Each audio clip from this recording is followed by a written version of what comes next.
clear. We are very jealous of all that is Filipino.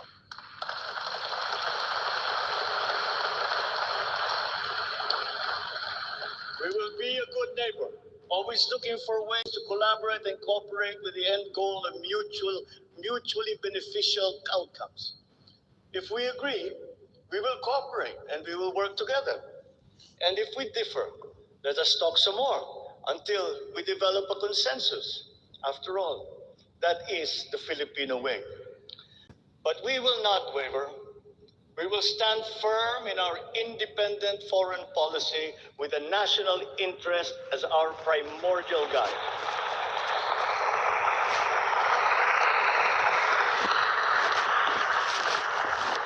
We commit to maintaining good relations with the rest of the world. As a matter of fact, it is my sincere belief that the need for strong bonds and collaboration among nations emerges in the direst of times, such as in a pandemic. The partnerships and alliances that we make with all will provide stability that all nations will need as we emerge into this new global economy.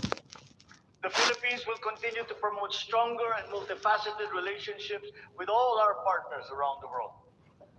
We are, in fact, grateful for the messages of support and offers of help that we have received from many of our friends in the international community. This has been communicated to us through the different envoys and ambassadors here in the Philippines. Such strong relationships can only be beneficial to all involved. As I am here today addressing the legislature, allow me now to propose legislation that we would like to pass in support of these programs. 1. National Government Right-Sizing Program, a reform mechanism that seeks to enhance the government's institutional capacity to perform its mandate and to provide better services while ensuring optimal and efficient use of resources.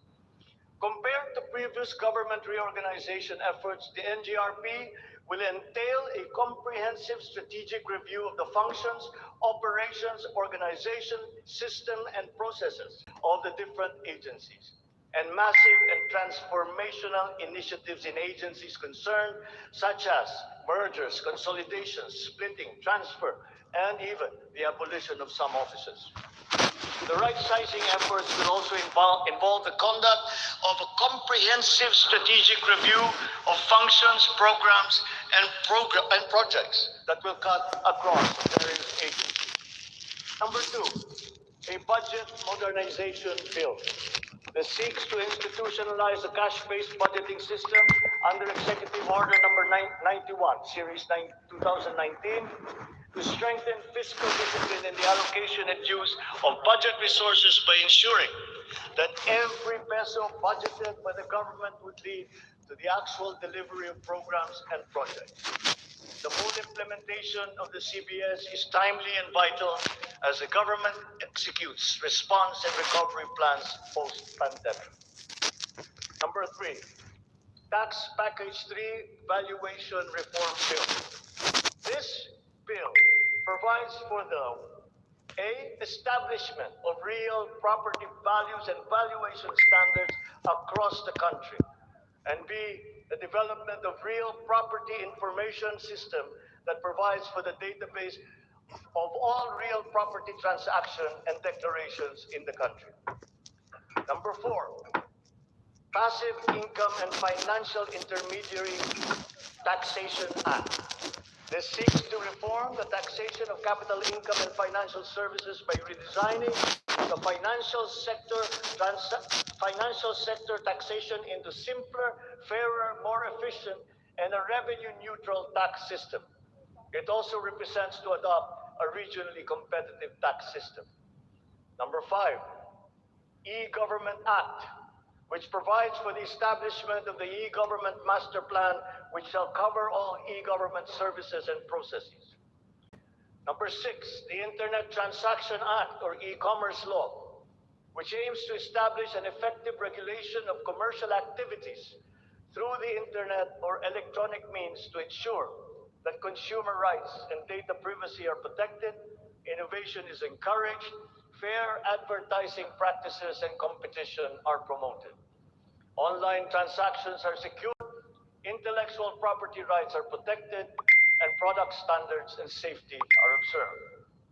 Number seven, government financial institutions unified initiatives to distressed enterprises for economic recovery.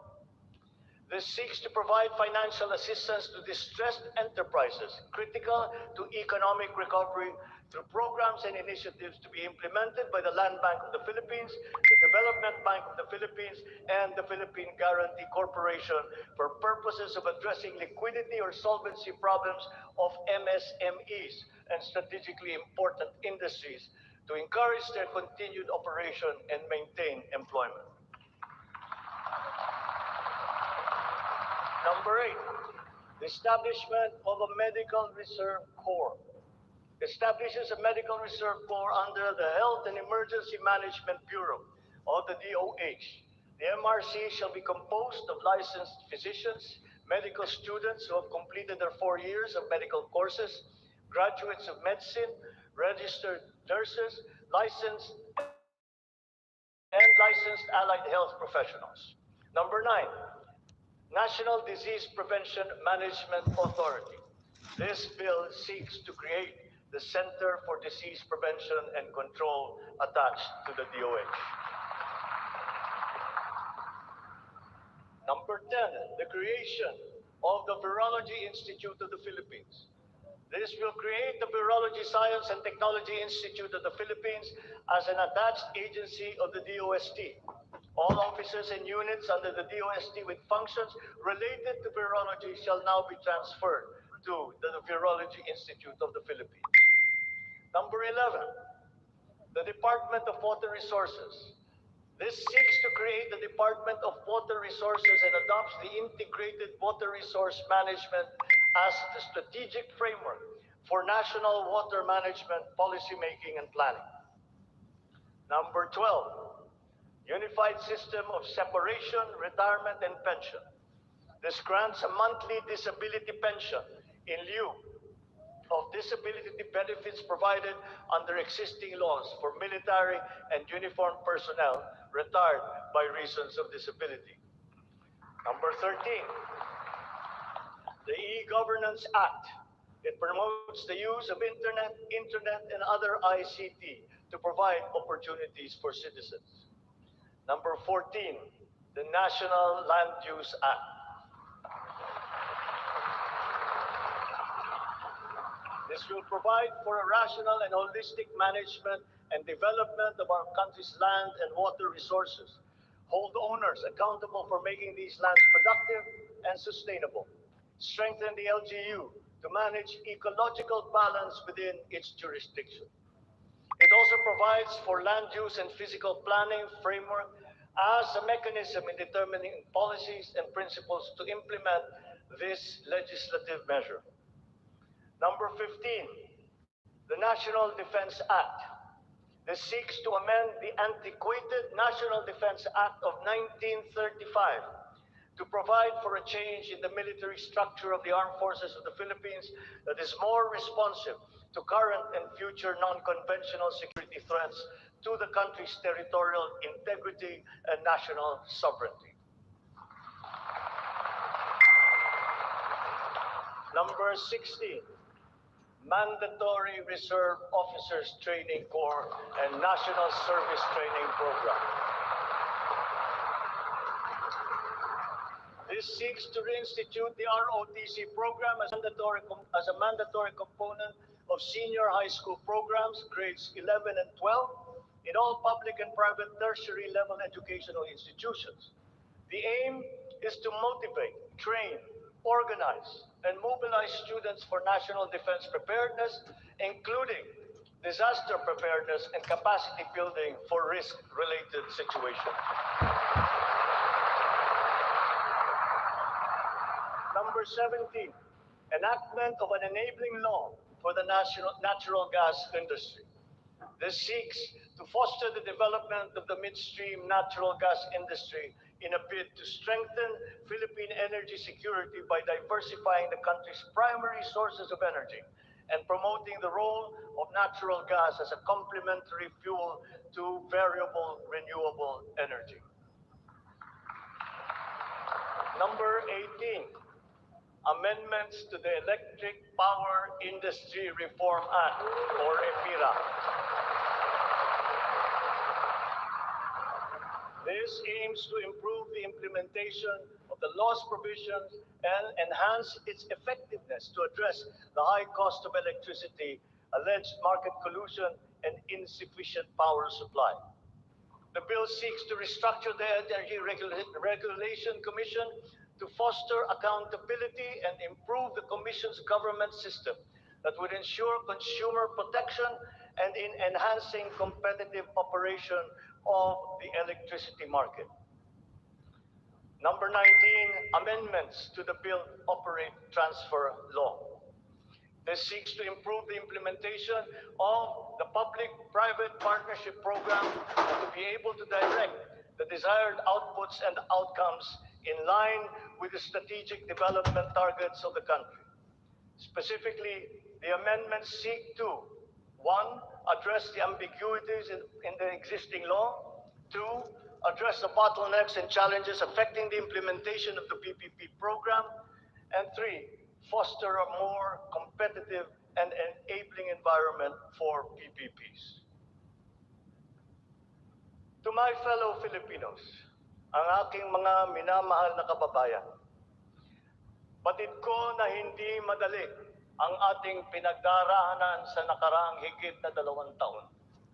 Alam ko rin na ang bawat isa sa inyo ay ginagawa ang lahat ng inyong makakaya upang patuloy na harapin ang lahat na pagsubok sa kasalukuyan.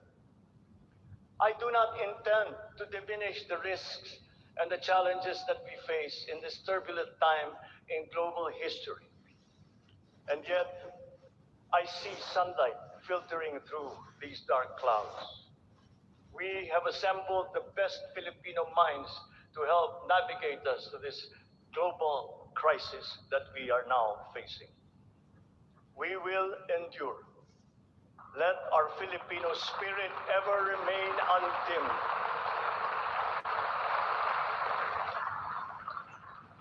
I know this in my mind. I know it in my heart. I know it in my very soul. The state of the nation is sound. Thank you and good afternoon. Marami pong salamat sa inyo lahat.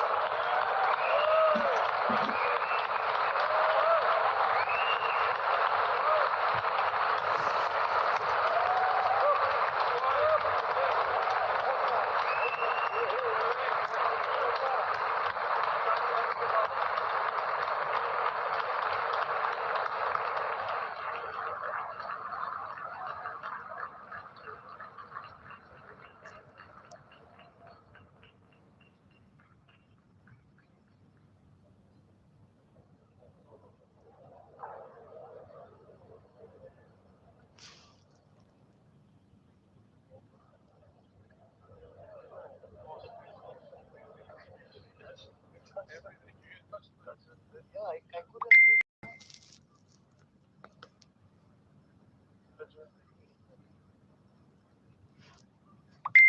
Ladies and gentlemen, on the part of the Senate, the joint session is adjourned.